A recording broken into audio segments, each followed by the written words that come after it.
김계시와 광해군의 간담을 서늘하게 만드는 일이 벌어집니다. 자, 시작은요. 문경세제에서 일어난 한 강도 사건이었습니다. 당시 문경세제에서 이 은을 싣고 가던 상인이 습격을 당합니다. 이른바 은상강도 살인사건이죠. 박응서가 곡중에서 갑자기 광해군에게 이런 상소를 올린 겁니다. 은화를 모아 무사들과 결탁한 다음 반역하려 하였습니다. 반역을 통해 왕으로 올리려고 했다는 인물의 정체였습니다. 그 인물이 대체 누구였을까요? 영창대군. 맞습니다. 바로 영창대군이었습니다. 게다가 영창대군을 왕으로 세우고 인목대비에게 수렴청정을 맡기려 했다고도 말합니다. 자, 이 박응서의 상소를 본 광해군 어땠을까요? 칼 빼야죠. 영모잖아요. 얼커니. 광해군 좌시하지 않습니다. 화가 머리끝까지 난 광해군은요, 영모의 뿌리 뽑겠다면서 관련자를 싹 잡아들이고 직접 추국에 나섭니다. 자, 그러던 어느 날 폐투성이가 된 한 인물이 뜻밖의 이름을 말합니다. 영모의 수장이 영창대군의 외할아버지 김재남이라는 겁니다. 손살을 치면서 영모혐의 부인합니다. 하지만 광해군은요, 김재남의 억울함을 무시하고 계속 옥사를 진행합니다. 사실 영창대군을 왕위로 올리려고 했다는 박응서의 자백, 거짓이었습니다. 박응서가 감옥에서 누군가의 사주를 받아서 거짓 자백을 했던 겁니다. 자, 사주를 한 인물의 이름, 바로 이이첨. 이이첨. 네. 이이첨은요, 광해군 죽 이후 예조 판서에 올라 전국의 중심에 있던 권력가였습니다. 광해군 정권의 핵심 멤버였던 이 이이첨의 제거 대상 1순위, 바로 영창대군과 그를 추종하는 세력들이었습니다. 그러던 중에 영창대군 세력을 영모의 배후로 둔갑시킬 수 있는 좋은 기회가 바로 은상강도 살인사건, 이거다라고 판단한 거죠. 그리고 궁안에서 이런 이이첨을 보면서 미소 짓고 있는 한 인물이 있었습니다. 누구? 김계시. 김계시와 이이첨은요, 뜻이 통하는 아주 끈끈한 관계였습니다. 그들은요, 자신들의 부귀영화를 위해서 처리해야 될 세력이 같았던 겁니다. 동일했네요. 누구겠습니까? 영창대군. 네, 사건이 뜻대로 흘러가니 이 회심의 미소를 지었을 김계시와 이이첨. 반면 영모와 엮이게 된 인목대비의 심정은 또 어땠을까요? 너무 불안하죠. 맞아. 아들도 있고. 집안은 언제 몰락해도 이상할 게 없었고요. 심지어 아들 영창대군의 목숨마저 위험해진 상태입니다. 영모 옥사는 걷잡을 수 없이 커졌고요. 광해군 작심한 듯 관련자 처벌에 박차를 가합니다. 먼저 인목대비의 아버지 김재남에겐 사약을 내립니다. 와, 사약? 네, 인목대비의 어머니 유배, 남자 형제들 고문받다 죽습니다. 그 다음 처벌 대상은 8살 영창대군이었습니다. 광해군은요, 처음엔 어린 대군의 처벌을 앞두고 그를 죽일 수는 없다라고 고민을 합니다. 하지만 이 대신들의 상소에 못 이겨서 영창대군을 폐서인시키고 강화도 교동에 위리안치시킵니다. 그렇게 한 차례 태풍이 휘몰아친 후 상황이 정리되나 했던 그 순간, 어느 날 김계시는요, 광해군에게 편지 한 통을 건넵니다. 그런데 그 편지를 본 광해군이요, 부들부들 떱니다. 어. 자, 과연 어떤 내용이 그곳에 적혀 있었을까요? 영창대군을 잘 길러뒀다가 명나라 장수가 와서 문을 열면 고이 모셔오라. 놀랍게도 이건 임목대비전에서 영창대군의 유배지로 몰래 보내려던 밀서였습니다. 근데 선생님 밀서인데 어떻게 이게 광해군이 볼 수가 있는 거죠? 그죠? 이것도 그죠? 약간 뭔가 김계시가 연루가 돼가지고 뭔가 시켰다든지 뭐 조작한 게 아닌가. 말이 안 되는 것 같아서. 자, 김계시는요, 영창대군이 유배를 간 뒤에 임목대비전 궁녀에게 몰래 접근을 합니다. 그리고 영창대군에게 안부 편지를 보낼 수 있다고 꼬드기죠. 자, 그 말을 들은 궁녀는요, 이걸 대비전에 알렸고요. 대비전 상궁이 안부 편지를 씁니다. 네. 자, 여러분들, 김계시 손에 들어간 편지, 그 안부 편지 곱게 그대로 전달이 됐을까요? 아니죠. 안부 편지 사이사이에 대비전 상궁이 안 쓴 새로운 내용들이 추가가 됐던 겁니다. 그렇게 안부 편지는 감쪽같이 영모 모의 편지로 탈바꿈되었던 겁니다.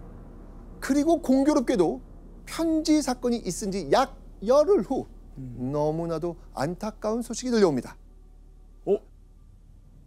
바로 영창대군이 뜨거운 방에서 쪄 죽었다는 소식입니다. 뜨거운 방에서. 와, 임목대비는 진짜 미치겠다. 그렇죠. 이렇게. 그렇게 오랜 시간 광해군의 눈엣 가시였던 영창대군이 죽으면서 길고 잔인했던 옥사는 마무리되었습니다. 임목대비는 뒤늦게 영창대군이 죽었다는 소식을 듣고 가슴을 쥐어뜯었죠. 자, 그러면 이런 상황에서 김계시는 영창대군의 죽음으로 모든 게 끝났다고 만족을 했을까요? 임목대비까지 어떻게 좀 맞아. 하려고 했을 것 같아요. 만족하지 않습니다. 김계시는요, 이참에 임목대비의 힘을 완전히 빼놓아야 한다고 생각을 합니다. 자, 그런 김계시와 생각이 통한 것일까요? 마침 임목대비를 아예 패모, 즉 왕의 어머니 자격을 박탈해야 한다고 주장한 이가 있었습니다. 이이첨. 예, 맞습니다. 바로 김계시의 파트너 이이첨. 임목대비를 패모시켜야 한다고 신하들을 동원해서 청을 올립니다. 하지만 어머니를 폐위시킨다는 부담에 이 광해군은 쉽게 결단을 내리지는 못합니다. 그렇게 5년이 지나갔습니다. 1618년 다시 패모론이 대두가 됩니다. 그제서야 광해군은 이런 명을 내립니다. 지금 이후로는 서궁으로만 칭하고 대비라 칭하지 말라. 공식적으로 대비에서 패하고 서궁, 지금의 덕수궁에 가두라는 명, 바로 서궁유패였습니다. 조선 500년 역사상 유일무이하게 동생을 죽이고 어머니를 패한 패모 살죄를 저지른 그 왕이 바로 광해군입니다. 그리고 광해군이 패모 살죄를 하기까지 그 막후에서 판을 짠 사람, 광해군이 가장 총애한 김계시였습니다. 그런데 이때 김계시가 궁녀로선 상상을 초월한 일까지 서슴없이 한다는 이야기가 쫙 퍼집니다. 주상전하의 속내가 궁금하면 김상궁에게 물어보면 된다고 하더이다. 정사를 열 때마다 김상궁이 붓을 들어 마음대로 결정하고 임금도 마음대로 못하였다. 본인이 정사를 결정했대요. 이거 본인 아니야 수렴촌장 하려고 한 거 아니에요? 거의 그 느낌으로. 왕으로 생각한 거 아니에요, 본인이? 김계시가. 상궁이긴 했지만 일개 궁녀가 나라의 대소사와 인사에 관여한다? 야, 이거는 상상을 할 수 없는 본분에 완전히 어긋난 명백한 월권입니다. 그런데 광해군은 말리지도 않고 김계시가 하는 대로 보고만 있는 거예요. 와. 사실 김계시는요, 뇌물을 받으면서 벼슬을 파는 매관 매직을 밥 먹듯 하고 있었습니다. 김계시가 광해군의 최측근인 걸 아는 사람들은요, 이 줄을 대려고 이 돈이며 금은보화 싸들고 와가지고 김계시 찾겠죠. 그렇게 뇌물을 챙기고 광해군이 관직을 주게끔 교묘하게 구슬린 겁니다. 와. 자, 그뿐이겠습니까? 매관 매직이 아닌 다른 목적으로 김계시에게 접근한 인물도 있었습니다. 이거 되게 충격적인데요. 다른 거? 뭐지? 왜 그러고들 계십니까? 저에게 할 말이 있어서 찾아 들어오신 거 아니었습니까? 일 없으면 나가들 보세요. 이것이 무엇입니까? 사가에서 보내온 노루사양일세. 명나라에서 들여온 아주 귀한 것이네. 와, 뇌물을 엄청 받았나 보네요. 자네가 신경 좀 써주게나. 알겠습니다. 또 다른 분은?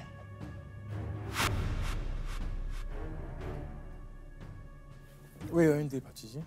자, 이 상궁 김계시 앞에 앉아 있었던 여인들, 바로 광해군의 후궁들이었습니다. 진짜요? 야, 이게 정말 상상할 수 없는 약간 어떻게 비교해야 되지? 약간 바뀐 거잖아요, 위아래가. 그렇죠. 후궁들이 일개 상궁에게 뇌물을 바치는 아이러니한 상황이 지금 벌어진 겁니다. 말도 안 되네요. 결정적인 이유, 김계시가 광해군의 동침 상대까지 결정을 했거든요. 와. 후궁 그 선택되는. 순서를 뭐 정하고 그랬나 보네. 김계시에게 재물을 많이 바칠수록 광해군과 잠자리를 할 가능성 높아지는 겁니다. 김계시는요, 한낱 궁녀면서도 중전에 버금가는 위세를 누렸던 겁니다. 그렇게 세상을 다 가진 듯 기고만장해진 김계시는요, 광해군의 불안을 다독이면서 광해군을 완전히 장악해 나갔습니다.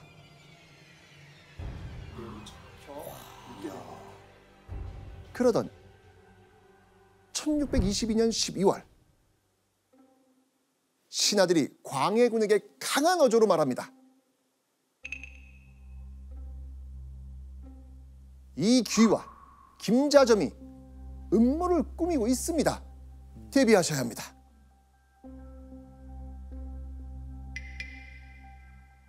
자, 이귀, 김자점 이 둘은요, 한때 광해군과 일은 했지만 정계에서 소외당하고 있었던 인물들이었습니다. 신하들은요, 이 두 사람이 임목대비 편에 서서 영모를 준비한다는 첩보가 있으니까 미리 대책을 세우셔야 되겠습니다 라고 청원한 거예요. 이때 광해군이 뭐라고 했을까요? 광해군은요, 이렇게 얘기합니다. 떠도는 소문으로 옥사를 일으킬 수는 없다. 갑자기 그렇게 얘기한다고요? 아니 지금까지 몇 명의 옥사를 지금 그렇죠. 해가지고 그렇게 된 건데 그렇죠. 왜 갑자기 그렇게 분위기를 바꾸지? 그렇죠. 아니, 즉위일에 많은 영모 고변을 들을 때마다 직접 나서서 추국하고 어떻게든 뿌리 뽑으려고 했던 광해군이었는데 지금 이 모습은 전혀 다른 모습이에요. 광해군은 왜 이렇게 말했을까요? 이유가 있었어요. 연려실 기술에서는요, 광해군이 바로 이 영모 고변을 들었을 때 누군가 옆에서 이렇게 속삭였다고 전합니다. 가소롭습니다. 김자점은 충성스럽고 한미한 선비에 불과한데 무슨 권력이 있어서 다른 모의를 할 것입니까? 김자점이 영문을 저지를 리가 없다라는 겁니다. 그러니까 누군가 무시해도 된다라고 그렇죠. 얘기를 왕에게 한 건데. 그렇죠. 광해군 옆에서 이렇게 말한 사람 바로 김계시였습니다. 김계시는요, 김자점은 충성심이 강한 인물인데다가 영모를 일으킬 만한 힘도 없는 인물이라면서 콧방귀를 낀 겁니다. 그렇게 김계시의 말을 믿고 안심하고 있었던 광해군. 그런데 1623년 3월 10일 밤 후궁들을 옆에 끼고 잔치를 즐기던 광해군이 후다닥 내시의 등에 엎여 궁궐담을 넘는 초유의 사태가 벌어집니다. 왕의 체면 따윈 버리고 궁에서 멀리 도망친 광해군은요, 곧 군사들에게 붙잡혀 끌려옵니다. 오. 바로 인조 반정이 일어난 겁니다. 아, 인조반정. 반정 세력은요, 새벽에 천여 명의 군사를 동원해서 단숨에 창덕궁을 장악합니다. 그렇게 조선 역사상 두 번째 반정을 통해 인조가 16대 왕으로 즉위했던 것이죠. 자, 그렇다면 그 인조 반정의 주동자들은 과연 누구였을까? 바로 김계시가 충신이라고 말한 김자점, 그리고 이귀였습니다. 와. 그 말이 결정적이었네요. 믿어도 된다고 했다는 말. 자, 그런데 김계시의 성향으로 볼 때 반정 사실을 몰랐을까요?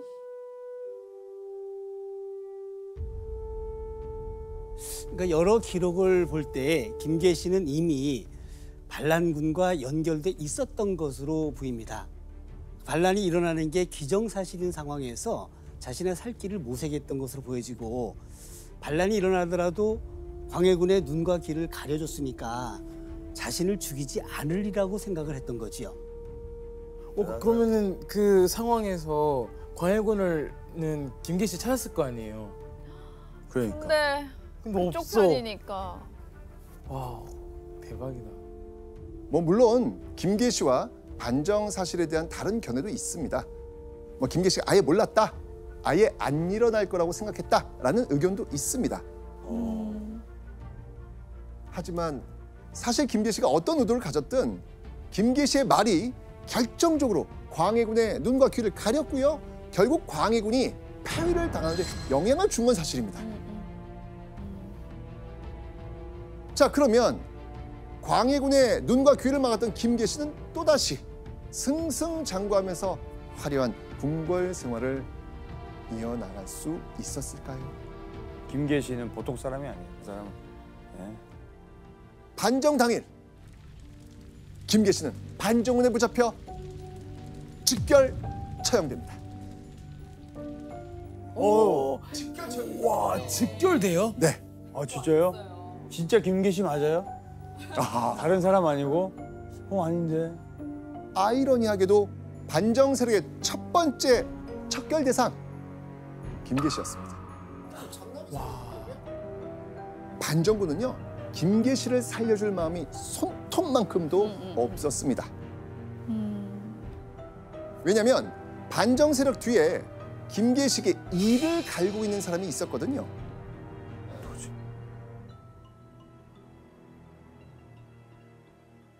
반정 세력이 쳐들어와서 궁을 차지할 때 반란이 아닌 정당한 거사라고 승인을 해준 왕실 큰 어른, 바로 인목대비였습니다. 유폐에서 벗어난 인목대비에게 김계시는 철천지 원수였습니다. 반정 세력은요, 인목대비의 한을 풀어주기 위해서 김계시를 체포한 즉시 즉결 처형해버렸던 겁니다.